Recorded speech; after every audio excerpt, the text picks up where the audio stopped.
जय श्री राम साथियों, स्वागत है आपका हमारे YouTube चैनल लेखपाल विनय कुमार में। दोस्तों, आज बहुत समय के बाद आप लोगों से YouTube प्लेटफॉर्म के माध्यम से रूबरू होने का अवसर प्राप्त हुआ। दोस्तों, आज ज़मीन से जुड़ा हुआ हमारा जो टॉपिक है उसका नाम है एक महत्वपूर्ण अभिलेख, जिल्द बंदोबस्त।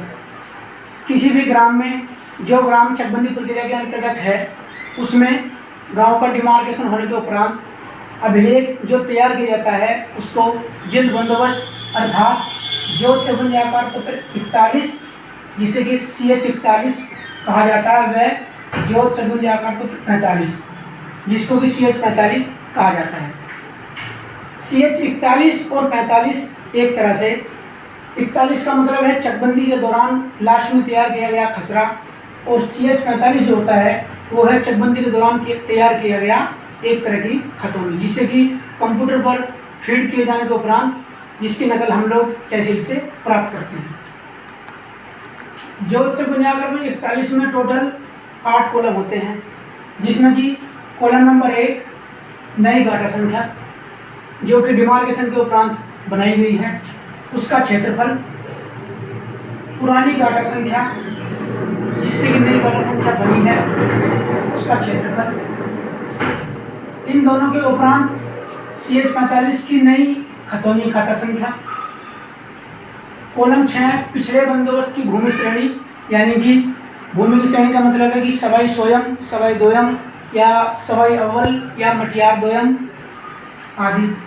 उसके बाद सिंचाई का साधन जिसमें कि कोई नहर से सिंचाई करता है या कोई बोरिंग से सिंचाई करता है।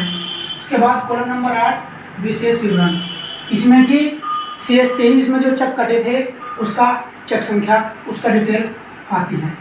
उसके बाद CH 45 में कुल 7 कॉलम होते हैं, 3, 4, 5, 6 और 7। कॉलम नंबर 1 खतौनी का खादे की क्रम संख्या जो कि ये वाली है, कॉलम 5 वाली। उसके बाद खादेदार का विवरण, खादेदार का नाम, उसके पिता का नाम, उसका निवास स्थान। कॉलम नंबर 3 जोत प्रारंभ होने का वर्ष कि उसका जो खाता है, उसकी जो भूमि है वो कब से विद्यमान है। उसके बाद कॉलम नंबर 4 नई गाटा संख्या यानी कि CH 41 का कॉलम नंबर है। उसके बाद उसका क्षेत्रफल। उसके बाद खातेदार के द्वारा देय माल गुजारी अथवा लगान कि वो कितना लगान पे करता है।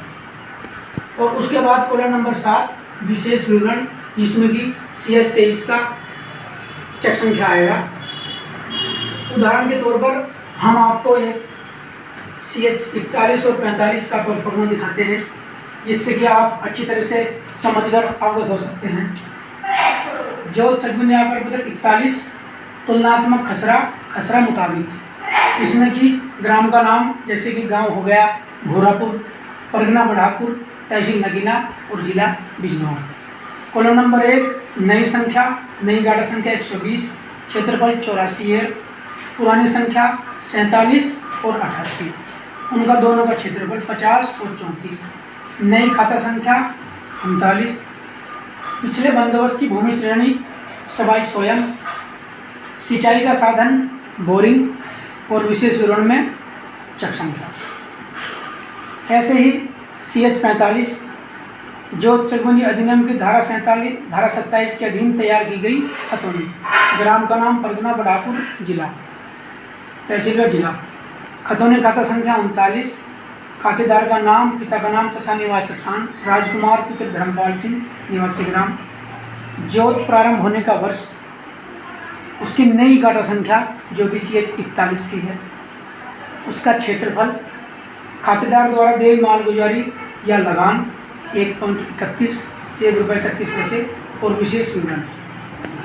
तो दोस्तों, ये जिल्द बंदोबस्त जो कि इसकी 2 प्रतियां चकबंदी लेखपाल के द्वारा तैयार की जाती है और उसकी जांच 100% जांच चकबंदी करता है यानी कि चकबंदी कानून के द्वारा की जाती है। और उसके बाद फिर ऐसे ही ACO के और CO चकबंदी अधिकारी द्वारा इसकी जांच करने के उपरांत इसको राजस्व अभिलेखागार में सिंचित किया जाता है, जिससे कि बाद में कंप्यूटर पर फीड करने के उपरांत उसकी खतौनी हमें तहसील से मिलती है। तो साथियों, उम्मीद है कि आज मेरे द्वारा दी गई जानकारी से आप अच्छी तरह से संतुष्ट हैं। और इसके अलावा अगर आपको कोई क्वेश्चन है तो आप कमेंट बॉक्स में कर सकते हैं। आने वाली वीडियो में मैं आपको बताऊंगा कि पुराने जो जिल्द बंदोबस्त हैं उनमें रकबा जो